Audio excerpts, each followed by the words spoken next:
إن الحمد لله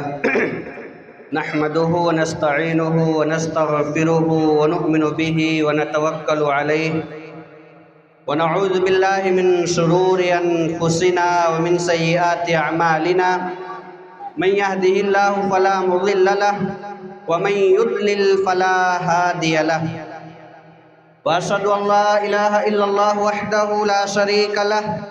وأشهد أن محمدًا عبده ورسوله أما بعد فإن خير الحديث كتاب الله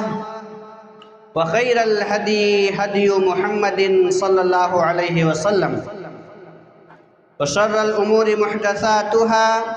وكل محدثة بدعة وكل بدعة ضلالة وكل ضلالة في النار. وقد قال الله تبارك وتعالى في القرآن المجيد والفرقان الحميد: يا أيها الذين آمنوا اتقوا الله حق تقاته ولا تموتن إلا وأنتم مسلمون. يا أيها الناس اتقوا ربكم الذي خلقكم من نفس واحدة وخلق منها زوجها وبث منهما رجالا كثيرا ونساء واتقوا الله الذي تساءلون به والأرحام إن الله كان عليكم رقيبا. يا أيها الذين آمنوا اتقوا الله وقولوا قولا سديدا يصلح لكم أعمالكم ويغفر لكم ذنوبكم ومن يطع الله ورسوله فقد فاز فوزا عظيما. وقال تعالى في موضع آخر: فقلت استغفروا ربكم إنه كان غفارا يرسل السماء عليكم مدرارا ويمددكم بأموال وبنين ويجعل لكم جنات ويجعل لكم أنهارا. وقال النبي صلى الله عليه وسلم: وعن أبي هريرة رضي الله تعالى عنه قال: قال رسول الله صلى الله عليه وسلم: كل عمل ابن آدم يضاعف الحسنة بعشر أمثالها إلى 700 ضعف إلى ما شاء الله. يقول الله: إلا الصوم فإنه لي وأنا أجزي به. الحديث أخرجه ابن ماجہ وصححه الألباني رحمهم الله. محترم سامعین، بھائیوں اور دوستوں، بزرگوں، عزیز بچوں، تمام قسم کی تعریف، حمد و ثنا، بزرگی و کبریائی اس وحدہ لا شریک لہ کے لیے لائق و سزاوار ہے جو کہ مالک کائنات، خالق ارض و سماء اور رازق انس و جن ہے. بعدہ بے شمار درود و سلام کا نذرانہ پیش ہو انبیاء علیہم السلام کی جماعت پر، خصوصاً ہمارے پیارے نبی خاتم الانبیاء سید المرسلین جناب محمد رسول اللہ صلی اللہ علیہ وسلم پر، جن کی امتی ہونے کا ہمیں شرف ملا.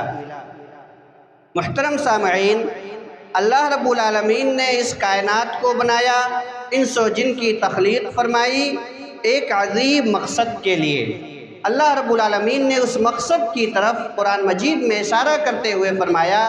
وَمَا خَلَقْتُ الْجِنَّ وَالْإِنسَ إِلَّا لِيَعْبُدُونَ، کہ میں نے جنوں اور انسانوں کو صرف اور صرف اس لیے پیدا کیا تاکہ وہ میری عبادت کریں. اب اللہ رب العالمین نے انسان اور جنات کو صرف اور صرف اس لیے پیدا کیا تاکہ وہ اللہ کی عبادت کریں. لیکن میرے بھائیوں، انسان شیطان کے بہکاوے میں آ کر، یا انسان نما شیطانوں کے بہکاوے میں آ کر، یا اپنے خواہشات نفس کی پیروی کرتے ہوئے اللہ کی نافرمانی میں گناہ کر بیٹھتا ہے، اللہ کی نافرمانی کر دیتا ہے، اس سے گناہ کا صدور ہو جاتا ہے. تو ایسی صورت میں انسان کو کیا کرنا چاہیے؟ میرے بھائیوں، اللہ رب العالمین نے اس کا نسخہ بتایا، اس کا علاج یہ بتایا کہ جب تم سے گناہ کا کام ہو جائے، جب تم سے اللہ کی نافرمانی ہو جائے، جب تم اللہ رب العالمین کی معصیت کا کام کر بیٹھو تو کیا کرو؟ اللہ رب العالمین کی بارگاہ میں آؤ، اللہ رب العالمین کے دربار میں آؤ، اس کے سامنے اپنے گناہوں کا اقرار کرو اور اللہ رب العالمین سے توبہ و استغفار کرو. جیسے کہ اللہ رب العالمین نے قرآن مجید کے اندر ارشاد فرمایا: وَمَن يَعْمَلْ سُوءًا أَوْ يَظْلِمْ نَفْسَهُ ثُمَّ يَسْتَغْفِرِ اللَّهَ يَجِدِ اللَّهَ غَفُورًا رَحِيمًا، کہ جو آدمی گناہ کر بیٹھے، اللہ کی نافرمانی کر بیٹھے، اللہ رب العالمین کی معصیت کا کام کر دے یا اپنے آپ پر ظلم کر لے،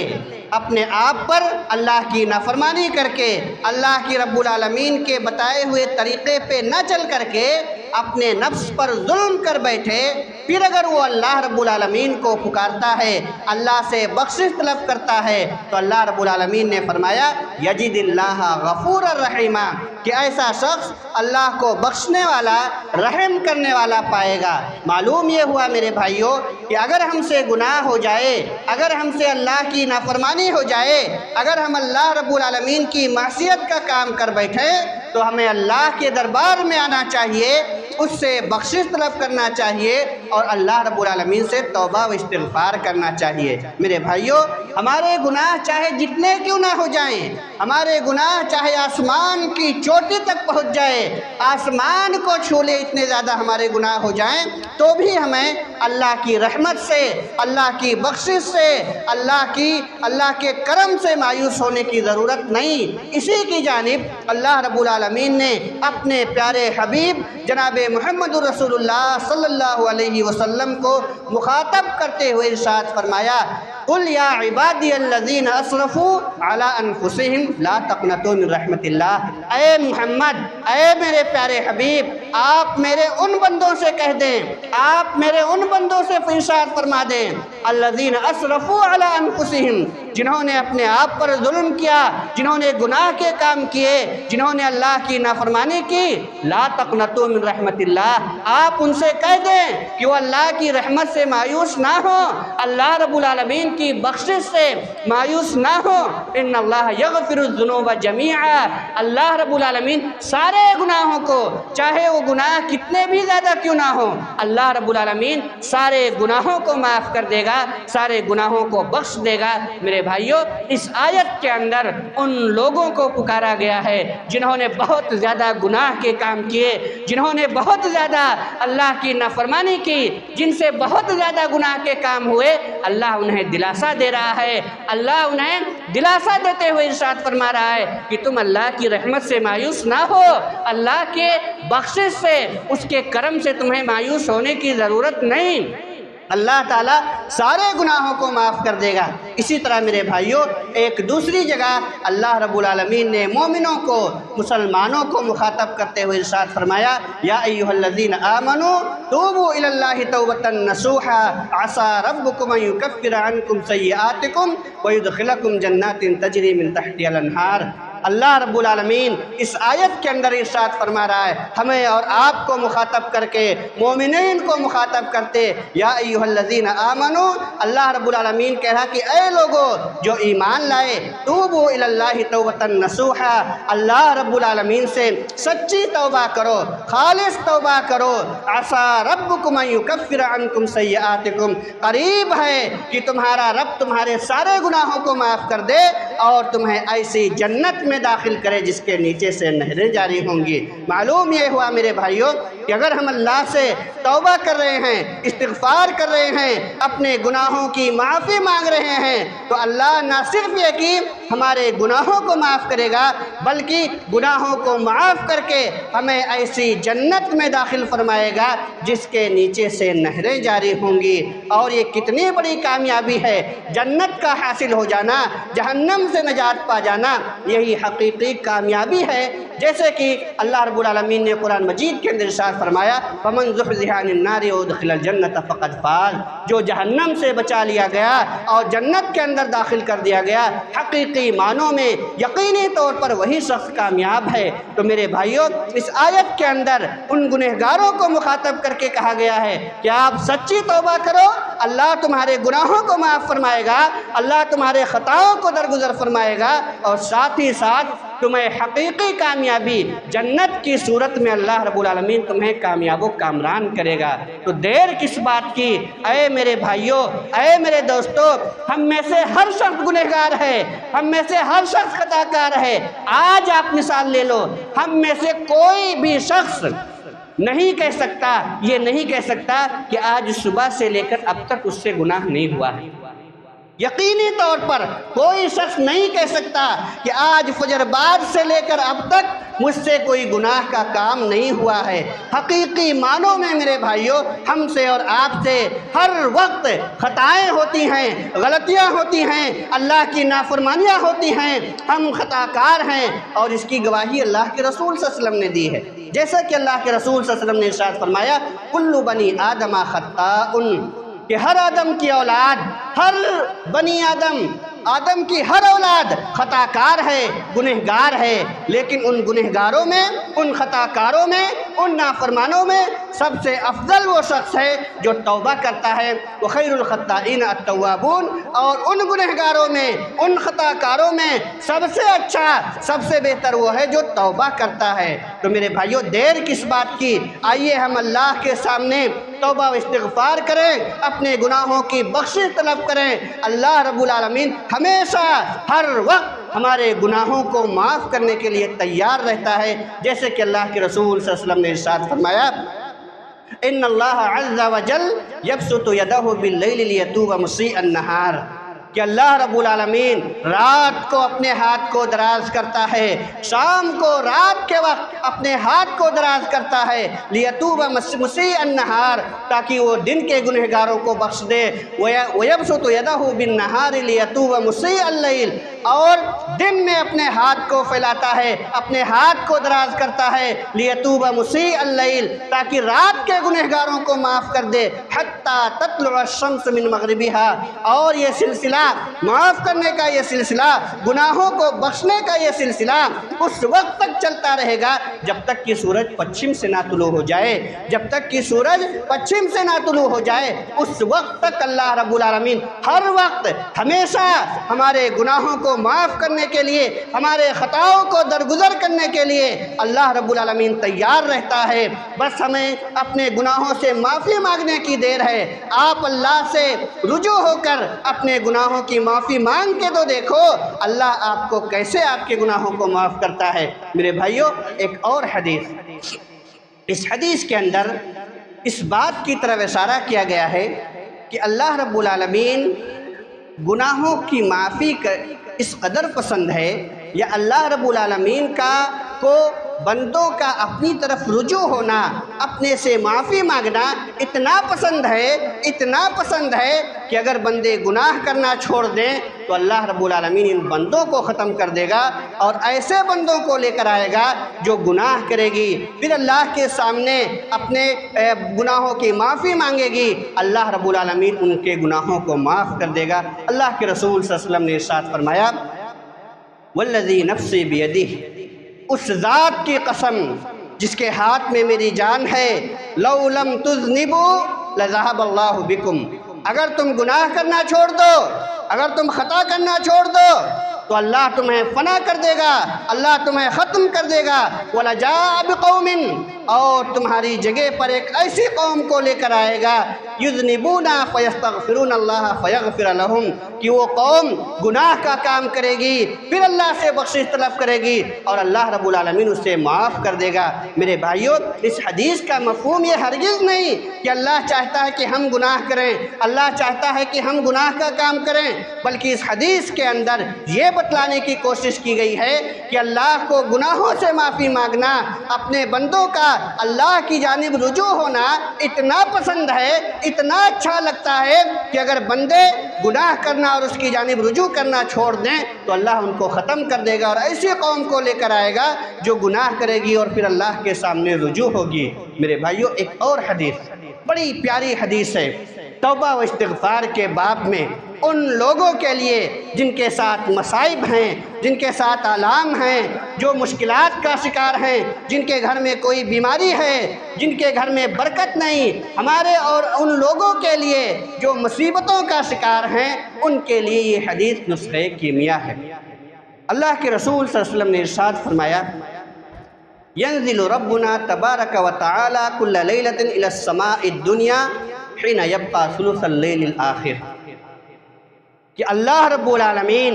اللہ سبحانہ و تعالی جو کہ 7ویں آسمان کے اوپر عرش پر مستوی ہے، جب رات کا آخری پہر ہوتا ہے، رات کا آخری حصہ ہوتا ہے، اس آسمانی دنیا پر، یہ آسمان جو ہمیں نظر آ رہا ہے، اس پر اللہ رب العالمین تشریف لاتا ہے اور آواز لگاتا ہے، من یدعونی فاستجیب لہ، کون ہے جو مجھے پکارے، کون ہے جو مجھے پکارے، فاستجیب لہ، میں اس کا جواب دوں، من یسألونی، کون ہے جو مجھ سے سوال کرے، ہے کوئی مانگنے والا، ہے کوئی سوال کرنے والا، فاستجیب لہ، میں اس کا جواب دوں، من یستغفرونی فاغفر لہ، کون ہے جو مجھ سے بخشش طلب کرے، ہے کوئی اپنے گناہوں سے معافی مانگنے والا، ہے کوئی اپنے گناہوں سے بخشش طلب کرنے والا کہ میں اس کو معاف کر دوں۔ میرے بھائیو، روزانہ اللہ رب العالمین جب رات کا آخری پہر ہوتا ہے، وہی فجر کی اذان سے 1 گھنٹہ سوا گھنٹہ پہلے اللہ رب العالمین، یہاں فجر کی اذان سے مراد اہل حدیث کے یہاں جو اذان ہوتی ہے، کیونکہ احناف کے یہاں جو اذان ہوتی ہے کچھ تاخیر سے ہوتی ہے، کچھ تاخیر سے ہوتی ہے، فجر کی اذان سے تقریباً 1 گھنٹہ سوا گھنٹہ پہلے رات کا آخری پہر ہوتا ہے، جب ساری دنیا خواب خرگوش کے مزے لے رہی ہوتی ہے، ساری دنیا سو رہی ہوتی ہے، اللہ تعالیٰ بذات خود 7ویں آسمان سے اپنے عرش سے اس آسمانی دنیا پر آتا ہے اور کہتا ہے کوئی مصیبت کا مارا، ہے کوئی مصائب و آلام سے دوچار، ہے کوئی گنہگار، مجھ سے معافی مانگے، مجھ سے سوال طلب کرے، مجھ سے اپنے مسائل کا حل طلب کرے، میں اس کے گناہوں کو معاف کروں گا، میں اس کے مسائل کو حل کروں گا، میں اس کی مراد کو پوری کروں گا۔ لیکن میرے بھائیو، اللہ رب العالمین آواز لگا رہا ہے، دینے والا، معاف کرنے والا، مصیبتوں سے نجات دینے والا آواز لگا رہا ہے کہ مانگو مجھ سے، میں تمہیں دوں گا، مجھ سے بخشش طلب کرو، میں تمہارے گناہوں کو معاف کروں گا، مجھ سے اپنے مصائب و آلام کا حل طلب کرو، میں تمہارے مصائب و آلام کو حل کروں گا۔ لیکن میرے بھائیو، ہم ہیں کہ مصیبت ہمارے ساتھ، پریشانیاں ہمارے ساتھ، اولاد ہماری بگڑی ہوئی، اولاد ہماری راستے پر نہیں، کاروبار میں نقصان اور گھاٹا ہمارے ساتھ، دنیا بھر کی پریشانیاں ہمارے ساتھ، لیکن ہم مانگتے نہیں۔ میرے عزیزو، ایک بار اپنے رب سے آنسو بہا کر کے مانگ کے تو دیکھو، سوال کر کے تو دیکھو، طلب کر کے تو دیکھو، کیسے تمہارا رب تمہارے آنسوؤں کی کیا قیمت لگاتا ہے، کیا تمہیں دیتا ہے، کیسے چٹکیوں میں اللہ تمہارے مصائب و آلام کو کیسے دور کرتا ہے۔ ایک بار مانگ کے تو دیکھو، سوال کر کے تو دیکھو۔ میرے بھائیوں، اسی طرح رمضان المبارک کا مہینہ آ رہا ہے، جب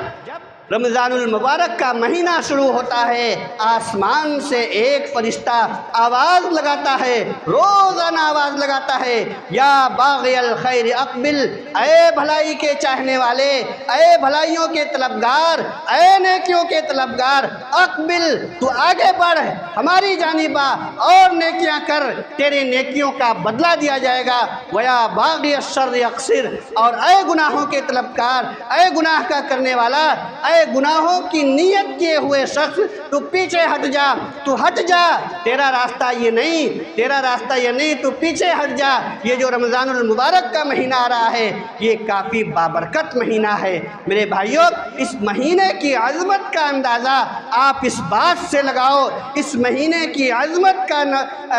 اندازہ آپ اس بات سے لگاؤ کہ جب رات کی رمضان المبارک کا چاند نکلتا ہے، پہلے ہی رات میں جس نے سرکش شیاطین ہوتے ہیں جکڑ دیے جاتے ہیں۔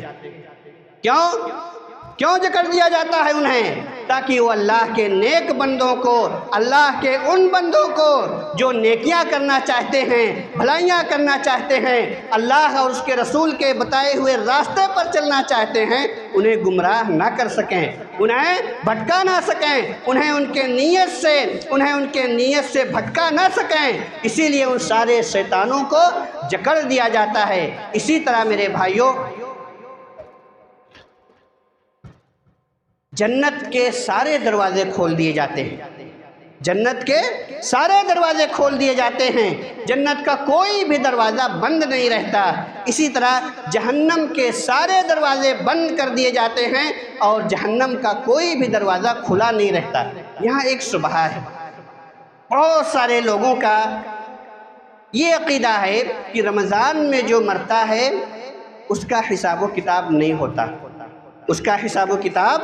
نہیں ہوتا۔ جب تک رمضان کا مہینہ چلتا ہے حساب و کتاب نہیں ہوتا، جب عید کا چاند نکلتا ہے اس وقت حساب و کتاب ہوتا ہے۔ میرے بھائیو، ایسی کوئی بات نہیں۔ اس حدیث کا یہ مفہوم ہرگز نہیں کہ رمضان میں جو مرے گا اس کا حساب و کتاب نہیں ہوگا، وہ جہنم میں نہیں جائے گا اگر وہ جہنمی ہے، یا اگر وہ گنہگار ہے تو اسے قبر میں عذاب نہیں ملے گا، ایسی بات نہیں ہے۔ میرے بھائیو، جنت اور جہنم یا قبر کا عذاب یا قبر کی نعمتیں جو جس کا مستحق ہے اس کو اس کے مرنے کے فوراً بعد، چاہے وہ رمضان کا مہینہ ہو، چاہے وہ جمعہ کا دن ہو یا کوئی بھی دن ہو، کوئی بھی مہینہ ہو، جنت اور جہنم کی جو نعمتیں اور عذاب ہیں اس بندے کو اس کے کرتوت کے اعتبار سے ملتی رہیں گی۔ اس حدیث کا یہ مفہوم ہرگز نہیں ہے۔ یہ رمضان کی تعظیم ہے، رمضان کی تعظیم ہے۔ یہ ایسی برکت والا مہینہ ہے، ایسا برکت والا مہینہ ہے کہ اس کی تعظیم میں اللہ رب العالمین جنت کے سارے دروازے کھول دیتا ہے اور جہنم کے سارے دروازوں کو بند کر دیتا ہے۔ تو میرے بھائیوں، کیا اس رمضان مبارک کے لیے ہم نے کوئی تیاری کی؟ ہمیں کہیں سفر پہ جانا ہوتا ہے، ہمیں کہیں کسی کا اہم کام کے لیے جانا ہوتا ہے، ہمارے گھر کوئی بڑا مہمان آنے والا ہوتا ہے، ہفتوں اس کی ہم تیاری کرتے ہیں، کئی دن اس کی تیاری کرتے ہیں، لیکن یہ رمضان جیسی عظیم نعمت چند دنوں میں ہمارے پاس آنے والی ہے۔ اللہ رب العالمین سے دعا ہے کہ بار الہ ہم سب کو رمضان المبارک نصیب فرمائے۔ میرے بھائیوں، یہ عظیم مہینہ ہمارے سروں پر سایہ فگن ہے، کیا ہم نے اس کے لیے تیاری کی؟ بہت سے لوگوں نے ہم میں سے تیاری کی ہوگی، گھر کے پردے بدل دیے ہوں گے، صوفہ سیٹ بدل دیا ہوگا، نئے سامان لے آئے ہوں گے، غیر ضروری یا پرانے سامان کو نکال دیا ہوگا۔ میرے بھائیوں، شریعت میں اس کی کوئی ممانعت نہیں ہے، آپ اپنے پرانے سامان کو جب چاہیں بدل سکتے ہیں، لیکن کیا ہم نے حقیقی معنوں میں اس رمضان کے استقبال کے لیے کوئی پلاننگ کی؟ ہمارا کاروبار ہے، ہم کاروبار سے جڑے ہوئے ہیں، کیا ہم نے کوئی پلاننگ کی کہ ہمارے کاروبار کی وجہ سے اس رمضان المبارک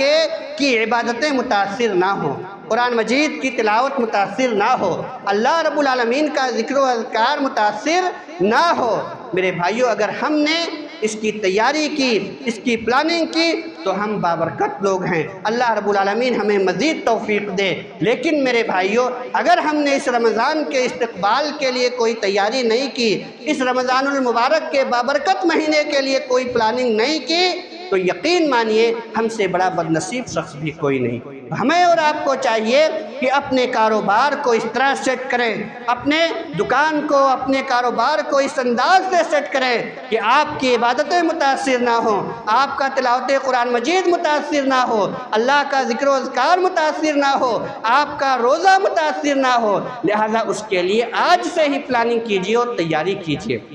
اسی طرح سے میرے بھائیوں، جو توبہ و استغفار ہے، توبہ و استغفار جب بندہ کرتا ہے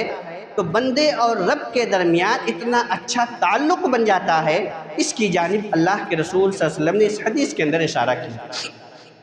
کہ ایک بندے نے گناہ کیا،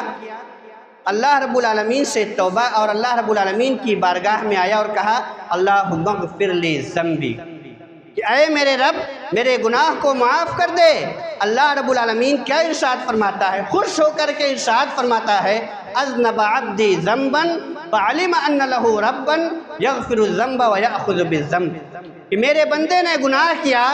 اور اسے پتہ ہے کہ اس کا ایک رب ہے جو گناہ کو معاف بھی کر سکتا ہے اور گناہ پر پکڑ بھی کر سکتا ہے، اللہ نے اسے معاف کر دیا۔ دوبارہ گناہ کیا، پھر اللہ کی بارگاہ میں آیا، پھر اللہ نے وہی لفظ کہا اور اسے معاف کر دیا۔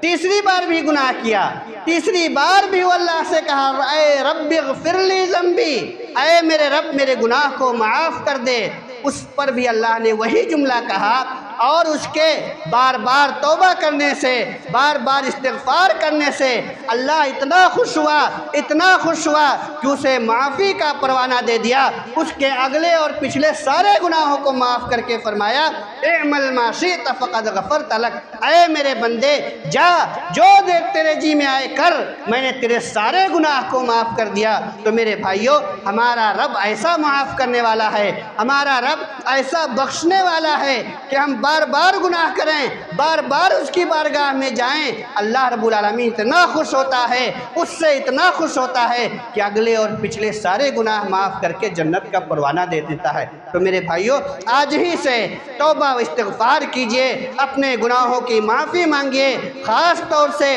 رمضان المبارک مہینے کے اندر جو کہ رحمتوں کا، اللہ رب العالمین کی نیکیاں حاصل کرنے کا مہینہ ہے، اس کے لیے پلاننگ کیجئے، توبہ و استغفار کیجئے اور اللہ رب العالمین سے دعا کیجئے کہ اللہ رب العالمین رمضان المبارک میں ہمیں توفیق دے کہ ہم اس کی عبادت کر سکیں۔ یا اللہ تو ہمیں توفیق دے کہ رمضان المبارک کا بابرکت مہینہ ہم سارے کے سارے لوگ پالیں۔ یا اللہ ہم گنہگار ہیں، خطا کار ہیں، لیکن تو غفار ہے، غفور الرحیم ہے۔ یا اللہ تو ہمارے گناہوں کو معاف فرما۔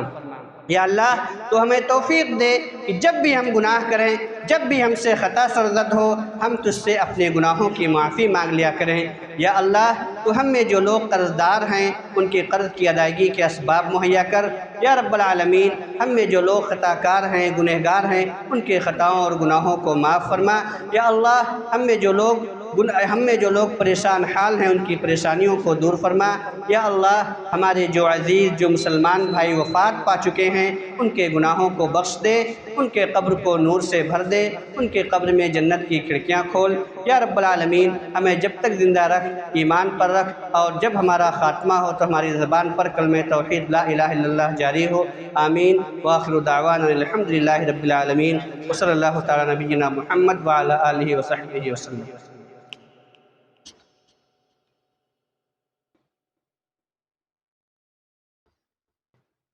الحمد للہ نحمدہ ونستعینہ ونستغفرہ ونؤمن بہ ونتوکل علیہ ونعوذ باللہ من شرور انفسنا ومن سیئات اعمالنا من یہدہ اللہ فلا مضل لہ ومن یضلل فلا ہادی لہ واشہد ان لا الہ الا اللہ وحدہ لا شریک لہ واشہد ان محمدا عبدہ ورسولہ اما بعد۔ قال النبی صلی اللہ علیہ وسلم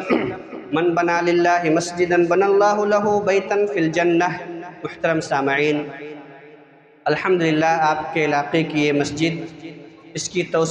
کا توسیعی کام چل رہا ہے، زمین خرید لی گئی ہے، اس کا کام چل رہا ہے۔ اس میں یہ آپ کے علاقے کی مسجد ہے، زیادہ سے زیادہ تعاون کریں اور کوشش کریں کہ رمضان المبارک آنے سے پہلے آپ کا یہ تعمیری کام مکمل ہو جائے۔ میرے بھائیوں، یہ مساجد دنیا کے اندر اللہ رب العالمین کے گھر ہیں۔ اللہ رب العالمین کے گھر کی دیکھ بھال یہ ایمان کی اور جنتیوں کی نشانی بتائی گئی ہے۔ اللہ رب العالمین نے اپنے گھر کی تعمیر میں حصہ لینے والوں کے لیے جنت کے اندر ایک گھر دینے کا وعدہ کیا ہے، جیسے کہ اللہ کے رسول صلی اللہ علیہ وسلم نے فرمایا جس نے دنیا میں اللہ رب العالمین کے لیے مسجد کی تعمیر کی، اللہ تعالیٰ جنت میں اس کے لیے ایک گھر بنائے گا۔ لہٰذا آپ کی یہ اپنی مسجد ہے، آپ روزانہ اسے استعمال کرتے ہیں، آپ کے بچے یہاں دینی تعلیم حاصل کرتے ہیں، اس مسجد کی تعمیر میں بڑھ چڑھ کے حصہ لیں۔ اللہ رب العالمین ہمیں اور آپ کو دینی کام میں مساجد کی تعمیر اور اس کی توسیع میں حصہ لینے کی توفیق عطا فرمائے، آمین۔ قال اللہ تبارک و تعالی فی القرآن المجید ان اللہ وملائکتہ یصلون علی النبی یا ایہا الذین آمنوا صلوا علیہ وسلموا تسلیما۔ اللہم صل علی محمد وعلی آل محمد کما صلیت علی ابراہیم وعلی آل ابراہیم انک حمید مجید۔ اللہم بارک علی محمد وعلی آل محمد کما بارکت علی ابراہیم وعلی آل ابراہیم انک حمید مجید۔ عباد اللہ رحمنی ورحمکم اللہ، ان اللہ یأمر بالعدل والاحسان وایتاء ذی القربى وینہی عن الفحشاء والمنکر والبغی یعظکم لعلکم تذکرون۔ اذکروا اللہ یذکرکم وادعوہ یستجب لکم ولذکر اللہ اکبر واللہ یعلم ما تصنعون۔